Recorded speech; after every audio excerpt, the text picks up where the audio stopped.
Dramatisasi yang dilakukan oleh Kamara, Bang. Ini kita lihat ya, bagaimana mereka terpancing. Alhamdulillah, gagap. Alhamdulillah. Sintayong puji Nathan Joaon dorong pemain timnas Indonesia lainnya untuk tiru perilakunya. Pelatih timnas Indonesia U23 Sintayong mengajukan permintaan kepada seluruh penggawa Garuda Muda untuk mencontoh perilaku Nathan Joaon dalam berkomunikasi dengan lantang kepada rekan-rekan setimnya di lapangan. Nathan yang berperan sebagai bek tengah kiri dan juga gelandang selama kompetisi Piala Asia U23 di Qatar telah menjadi sorotan kamera karena kerap memarahi dan juga mengingatkan rekan setimnya ketika ada yang melakukan kesalahan di lapangan. Ternyata Sintayong menyebut tindakan Nathan Joaon sebagai hal yang positif yang harus dijadikan contoh oleh pemain-pemain Indonesia lainnya supaya tercipta interaksi aktif di lapangan. Dalam konversi persnya, Sintayong menegaskan kalau perilaku semacam itu perlu dipelajari oleh para pemain Indonesia. Dia menambahkan bahwa masih banyak pemain yang merasa enggan memberikan teguran kepada rekan setimnya. Padahal teguran tersebut adalah hal yang lumrah dalam dunia sepak bola. Dengan kehadiran Nathan Joaon, Sintayong berharap agar anggota skuad Garuda Muda dapat mengambil contoh dari sikap proaktif yang ditunjukkan oleh pemain tersebut.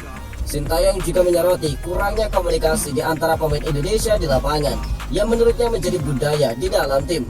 Dia menekankan pentingnya komunikasi di lapangan yang menurutnya lebih vital daripada strategi permainan saja. Untuk Nathan, hal-hal seperti itu memang dari pemain kita harus belajar. Sepertinya ada budaya tidak saling menyalahkan di lapangan dari para pemain Indonesia. Artinya tidak ada komunikasi di antara para pemain, ungkap dari Sintayong. Sintayong berharap agar para pemain dapat belajar dari perilaku Nathan yang dianggapnya sangat positif di lapangan. Meskipun dia menyadari kalau masih ada banyak pemain yang merasa enggan dan malu memberikan teguran kepada sesama pemain. Pemain lokal ini terlalu diam. Kalau saya lihat kekuatan Nathan di lapangan sangat baik. Itu yang saya minta kepada para pemain di lapangan. Tetapi pemain kita masih banyak yang malu dan merasa salah jika memberikan teguran kepada pemain lain. Sebenarnya komunikasi di lapangan itu sangat baik dan harus dilakukan dengan baik, ungkap dari Sintayong. Dengan dorongan dan arahan dari pelatih seperti Sintayong, diharapkan bahwa timnas Indonesia U23 bisa membangun budaya komunikasi yang kuat di lapangan yang bakal membawa dampak positif dalam kinerja tim serta menciptakan kerjasama yang solid di antara para pemain. Ujian berkelas keabadiawara pelatih Ginia U23 setelah menghadapi timnas Indonesia U23. Pelatih timnas Ginia U23 memuji pasukan Garuda Muda setelah menghadapi mereka di ajang kualifikasi Olimpiade Paris 2024. Timnas Indonesia baru saja melakoni laga pamungkas penentuan siapa yang berhak lolos ke Olimpiade Paris dengan menghadapi Ginia U23 di Clairefontaine, Prancis. Laga ini benar-benar penting karena hanya mempertemukan tim peringkat keempat di Piala Asia U23 2024 dengan menghadapi konfederasi dari Piala Afrika U23 tahun lalu, yaitu Ginia U23. Ini menjadi laga spesial bagi timnas Indonesia setelah mereka melakoni babak penyisihan, perempat final bahkan semifinal di Piala Asia U23. Keberhasilan timnas Indonesia U23 masuk ke fase ini layak mendapatkan apresiasi. Tampil untuk pertama kalinya di ajang Piala Asia U23, skuad Garuda Muda langsung menembus semifinal. Sebab pencapaian lolos ke semifinal Piala Asia U23 masuk kategori istimewa. Timnas Indonesia U23 berhasil menunjukkan mereka sudah naik level dan bisa diperhitungkan di percaturan papan atas benua kuning. Berkat penampilan timnas Indonesia dalam mengarungi kompetisi itu, pelatih timnas U23 Ginia langsung memberikan apresiasi dan juga pujian kepada tim asuhan Sintayong tersebut. Dia bahkan berani mengatakan bahwa timnas Indonesia adalah tim yang sangat bagus. Bahkan dia mengatakan bahwa timnas Indonesia memiliki organisasi yang baik di setiap lininya. Mereka adalah tim yang sangat terorganisasi dengan baik. Disiplin merupakan sesuatu yang bisa terlihat dengan jelas dalam gaya permainan mereka. Tim-tim dari Asia memiliki karakter yang kuat, tidak pernah menyerah. Ini adalah tugas yang sangat sulit bagi kami saat menghadapi mereka. Tambah dari Kabadiawara. Ex-pelatih timnas Malaysia mengungkapkan timnas Indonesia ada di tahap yang berbeda. Mantan pelatih timnas Malaysia, Ong Kian Sui, memuji kemajuan luar biasa yang dialami oleh timnas Indonesia asuhan Sintayong. Menurutnya, timnas Indonesia tidak diragukan lagi bahwa baik tim senior maupun tim U23 sudah menunjukkan sebuah tahap yang berbeda dari tim-tim yang ada di Asia Tenggara saat ini. Ong Kim Sui, yang pernah melatih timnas Malaysia pada 2014 sampai 2017, menyebut bahwa PSSI sudah mempersiapkan proyek jangka panjang yang bagus untuk timnas Indonesia. Terutama timnas Indonesia bermain dengan banyak pemain muda. Jadi ini akan menjadi suatu proyek jangka panjang untuk timnas Indonesia senior agar berada di satu level yang lebih tinggi.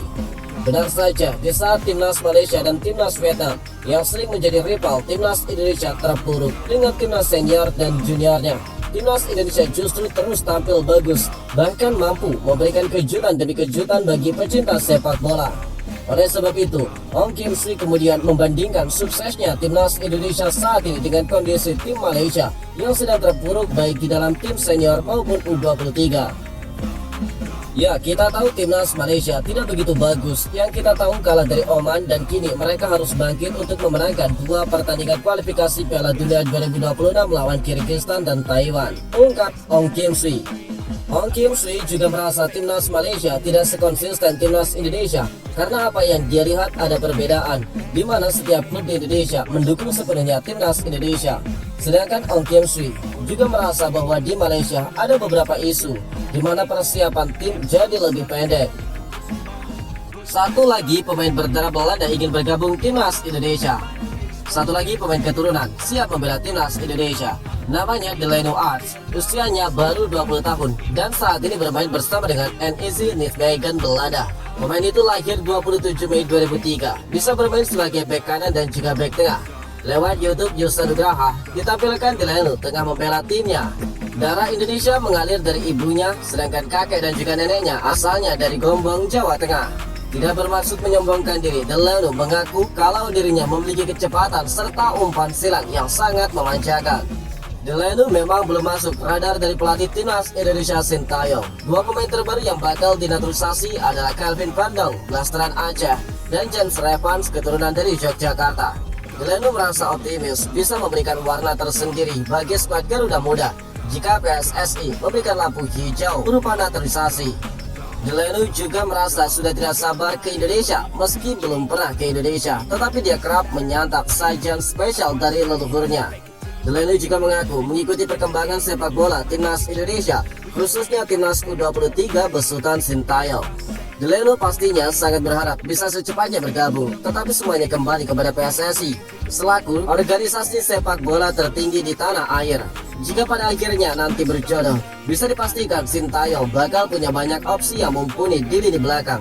Sintayong juga tidak lagi terlalu risau karena pemain naturalisasi atau keturunan yang saat ini di skuadnya suatu saat bisa dipanggil pulang oleh klubnya masing-masing.